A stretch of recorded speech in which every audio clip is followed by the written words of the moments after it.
Hello friends, welcome again to my channel.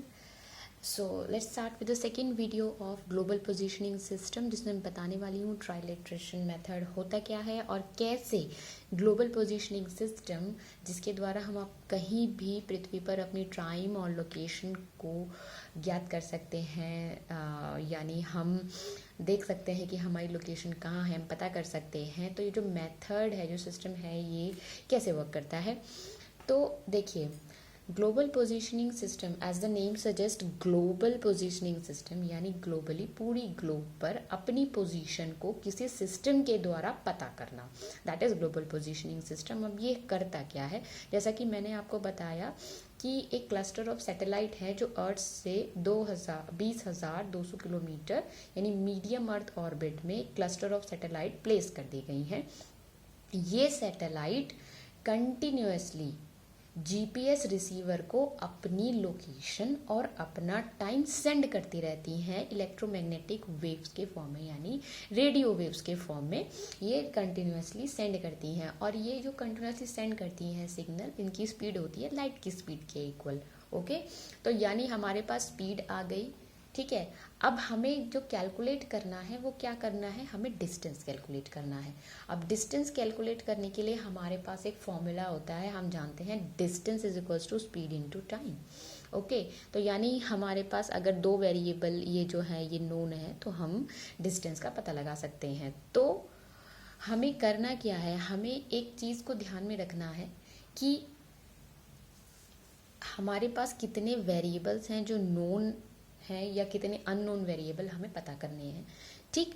तो satellite contain highly precised atomic clock. मैंने अपनी last video में बताया था कि मिलियन ऑफ ईयर्स तक वो क्लॉक जो है बहुत ही अच्छे से काम कर सकती है और एक सेकंड का भी उसमें अप एंड डाउन नहीं होता, बिकॉज जैसा कि मैंने आपको बताया सिग्नल लाइट की स्पीड से ट्रेवल करता है और अगर एक भी सेकंड का डिफरेंस क्लॉक में आता है तो it will leads to thousands of kilometres of difference in the position, ठीक।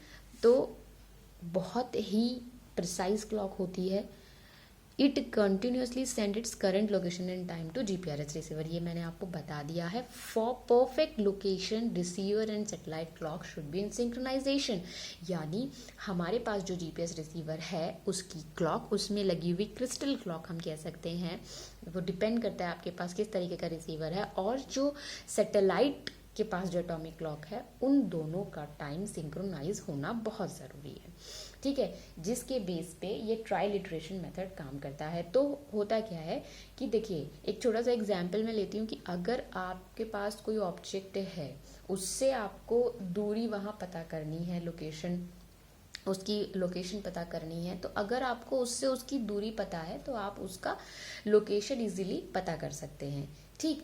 तो यहाँ पे जो ट्राइलिट्रेशन मेथड है, basically it is a calculation of distance of a receiver from the satellite depending upon the difference between the time which is been taken to send signal from the satellite to the receiver and again from the receiver to the satellite। okay, so एक example यहाँ पे मैंने बताने के लिए, देखिए यहाँ पे एक ये ब्लू कलर का सर्कल है, दिस इज अर्थ।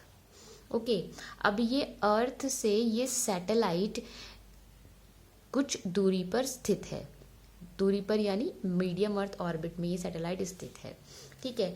अब ये सैटेलाइट कंटिन्यूसली अपना सिग्नल भेज रही है अर्थ पे, रिसीवर है कहीं, अभी हमें लोकेशन नहीं पता कि कहाँ पे है, ठीक है, ये रिसीवर पे भेज रही है।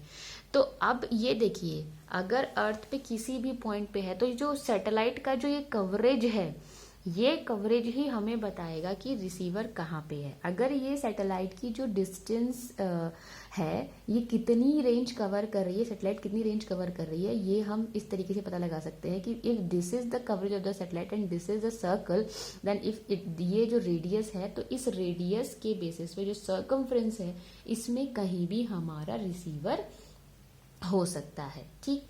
तो ये तो हो गया सैटेलाइट फर्स्ट, यानी एक सैटेलाइट से, अब यहाँ भी हो सकता है, यहाँ भी हो सकता है, यहाँ भी हो सकता है, अब ये एग्जैक्टली हमें नहीं पता है। नेक्स्ट, अब हमने दो सैटेलाइट को इन्वॉल्व कर लिया है, यानी 2 सैटेलाइट कंटिन्यूसली रिसीवर को अपना सिग्नल सेंड करें, सैटेलाइट 1 और सैटेलाइट 2। अब ये कंटिन्यूसली सैटेलाइट को सिग्नल सेंड कर रही है और उससे अपनी लोकेशन, रिसीवर अपनी लोकेशन पता करना चाह रहा है। अब सैटेलाइट 1 का जो सर्कमफ्रेंस है, यानी जितने क्षेत्र में वो रिसीवर हो सकता है पता लगाने के लिए, this is the circumference for the satellite 1। अब ये जो सेकेंड सैटेलाइट है, इसका जो एरिया है जहां पे भी सैटेलाइट प्रेजेंट हो सकता है, यानी जितनी सैटेलाइट 2 की कवरेज है, ये मैंने ग्रीन पेन से बनाई है, देखिए सेकेंड सर्कल S2। अब ये देखिए दोनों सैटेलाइट का जो कवरेज है ये एक दूसरे को क्रॉस कर रहा है। तो ये जो ऊपर वाला पॉइंट है, this is the space point. अब हमें पता है कि अर्थ पे लोकेशन पता करनी, तो स्पेस में तो लोकेशन हो नहीं सकती, तो हम इस पॉइंट को रिजेक्ट करते हैं और हम ये देखते हैं कि इन दोनों सैटेलाइट का जो इंटरसेक्शन पॉइंट है वो है ये, यानी ये अर्थ पे जो पॉइंट है ये बताएगा कि हमारा रिसीवर कहाँ है।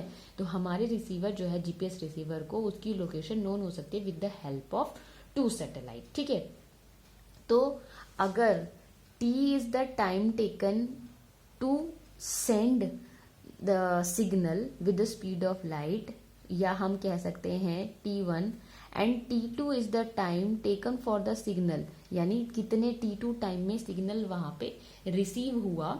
ठीक, तो जो दोनों के बीच का डिफरेंस होगा वो total time taken for the signal to send and receive. तो ये तो हो गया टाइम। जो सिग्नल है वो स्पीड ऑफ लाइट से ट्रेवल कर रहा है, वो रेडियो सिग्नल है, तो ये हो गई हमारी स्पीड। और distance from the satellite of the receiver, यानी सैटेलाइट और रिसीवर के बीच में जो डिस्टेंस है वो यहाँ पे आ जाएगा।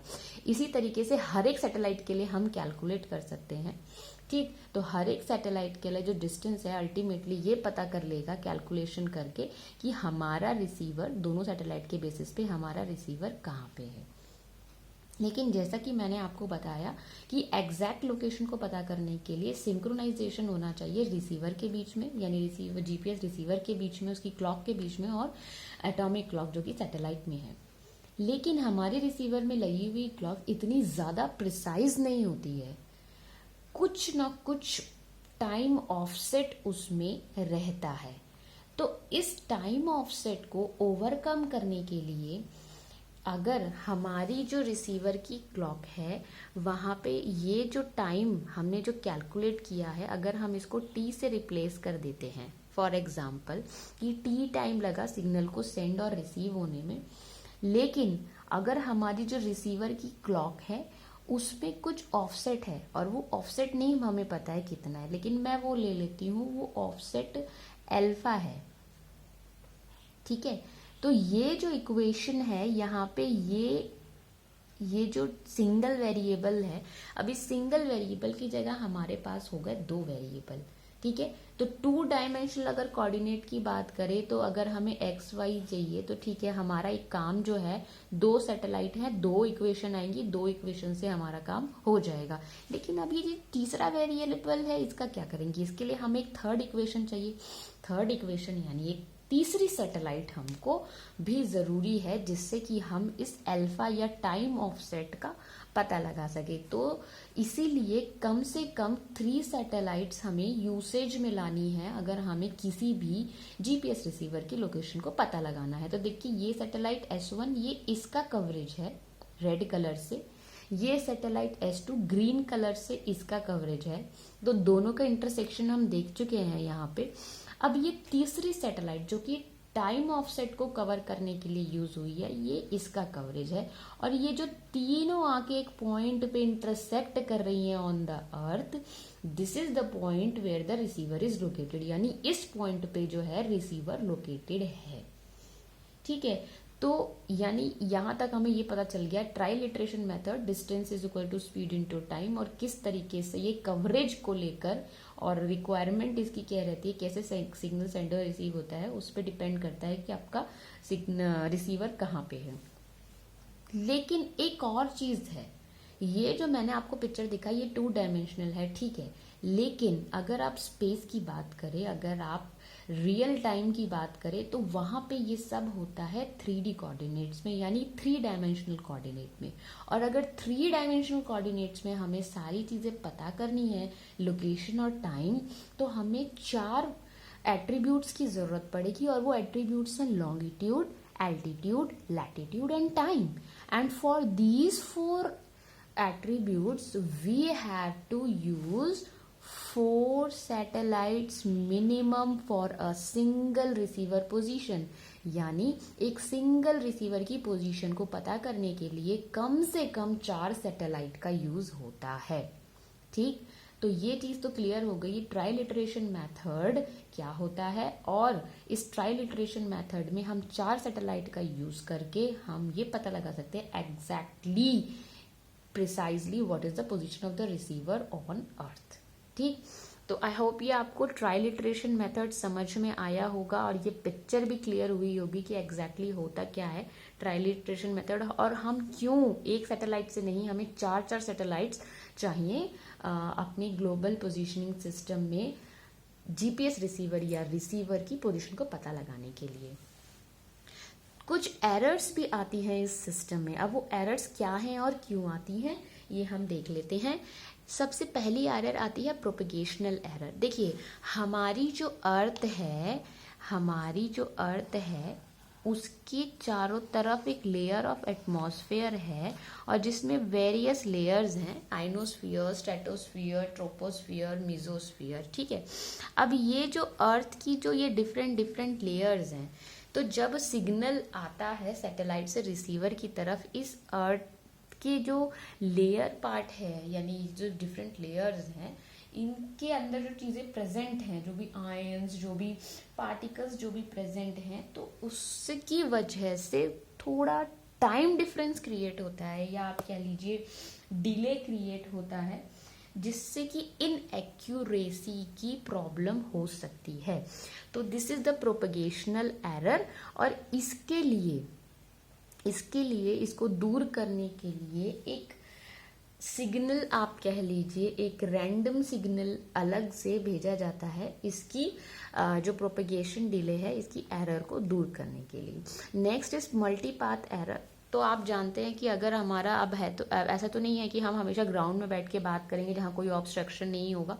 ऑब्स्ट्रक्शन हो सकता है, कोई बिल्डिंग हो सकती है, हम घर के अंदर बैठे, हम किसी पेड़ के नीचे बैठे हैं, कहीं भी बैठे हैं, तो अगर जो पाथ है, जो सिग्नल जो रिसीवर तक आ रहा है, वो किसी भी तरीके से ऑब्स्ट्रक्ट होता है, बिल्डिंग की वजह से, ट्री की वजह से, या किसी भी नॉन लिविंग थिंग या हार्ड थिंग की वजह से वो ऑब्स्ट्रक्ट होता है, तो इस तरीके की एरर से भी इनएक्यूरेसी की प्रॉब्लम हो सकती है। तो वो एरर कहलाती है मल्टीपाथ एरर। ठीक, नेक्स्ट इज एफिमेरिस, और you can say orbital error. अब ये क्यों होती है? ये इसलिए होती है, देखिए हमने सैटेलाइट को सेंड तो कर दिया एक एग्जैक्ट ऑर्बिट में, लेकिन बहुत सारी चीज़ें हैं जो स्पेस में, कुछ अननोन थिंग्स या कुछ स्पेशल बॉडीज़, कुछ आप कह लीजिए सेलेस्टियल बॉडीज़ आप कह लीजिए, या वहाँ का जो एटमॉस्फेयर, वहाँ पे जो एनवायरनमेंट एग्जिस्ट कर रहा है, उसकी वजह से उसके ऑर्बिट में, यानी वो अपने ऑर्बिट से थोड़ा बहुत भी अगर डिस्प्लेस होती है, या अपने ऑर्बिट से उसकी पोजीशन चेंज होती है, उसकी वजह से भी इनएक्यूरेसी की प्रॉब्लम आ सकती है। ठीक, तो उसको मॉनिटर करने के लिए तो देखिए मास्टर स्टेशन है, मॉनिटर स्टेशन है, जो कि ट्वाइस अ डे उसको चेक करते रहते हैं, तो उसकी proper positioning monitoring is very important. Then comes receiver noise. देखिए मार्केट में मोबाइल 5000, 10,000, 15,000 आईफोन, एप्पल मोबाइल्स भी हैं। तो जैसे जैसे आप मोबाइल फ़ोन की कॉस्ट बढ़ाते जाएंगे, ऑब्वियसली इक्विपमेंट की क्वालिटी भी बढ़ती जाएगी। तो अगर हम रिसीवर नॉइज़ की बात करें, तो इनबिल्ट कुछ नॉइज़ या उसके अंदर कुछ इक्विपमेंट की वजह से, या उसके जो कंपोनेंट्स की वजह से जो नॉइज़ है वो रिसीवर नॉइज़ कहलाती है, जिसकी वजह से आपका जो सिग्नल है उसको, या फिर आप कह लीजिए जो रिसीवर है उसके अंदर जो प्रॉब्लम आती है वो आ सकती है। तो अगर आप बात करें कि इस नॉइज़ को कैसे दूर कर सकते हैं, तो क्वालिटी जैसे जैसे आपकी इम्प्रूव हो जाएगी इक्विपमेंट की, तो वो नॉइज़ की प्रॉब्लम भी चली जाएगी। ओके, तो आई होप ये जो एरर्स है इसका भी आपको कुछ समझ में आया होगा कि ये एरर्स हैं हम कैसे आती हैं और कैसे हम इन्हें रिमूव कर सकते हैं। एक छोटी सी बात और है, आपने देखा होगा कि जब हम अपना ग्लोबल पोजीशनिंग सिस्टम या जीपीएस रिसीवर या आपका गूगल मैप हम ऑन करते हैं तो आपकी जो बैटरी होती है वो बहुत जल्दी लो हो जाती है। तो उसका रीज़न ये है कि जब भी आप एक लोकेशन से दूसरी लोकेशन या एक पॉइंट से दूसरे पॉइंट पे जाते हैं, आपकी लोकेशन चेंज होती है, तो ये अपने आप को जो इसके अंदर जो डेटा है, जो प्रोसेसर है, वो अपने आप को रिफ़्रेश करता है। उस रिफ़्रेश करने की वजह से, बार बार अपडेट होने की वजह से जो है ज़्यादा बैटरी की यूसेज होती है। तो यही रीज़न है कि अगर आप अपना जीपीएस ऑन करके छोड़ देते हैं तो आप देखते हैं कि बैटरी बहुत ज़्यादा लो डाउन हो जाती है। बट अभी जो है बहुत सारे वर्क चल रहा है इस पे कि किस तरीके से बैटरी सेवर, या आप ये कह लीजिए कि ऐसा कुछ इसमें इनबिल्ट कुछ ऐसा प्रोसेसर लगाया जाए जिससे कि इस बैटरी वाली जो प्रॉब्लम है ये ना आए। तो I hope ultimately you got to know कि what is global positioning system, और ग्लोबल पोजीशनिंग सिस्टम में कैसे एक जीपीएस रिसीवर के द्वारा पोजीशन और टाइम इंफॉर्मेशन पता लगाई जाती है। सो आई होप ये वीडियो आपको बहुत अच्छी लगी होगी, समझ में आई होगी। Please give feedback and ask questions, और कोई भी प्रॉब्लम हो तो you can freely ask. Thank you so much.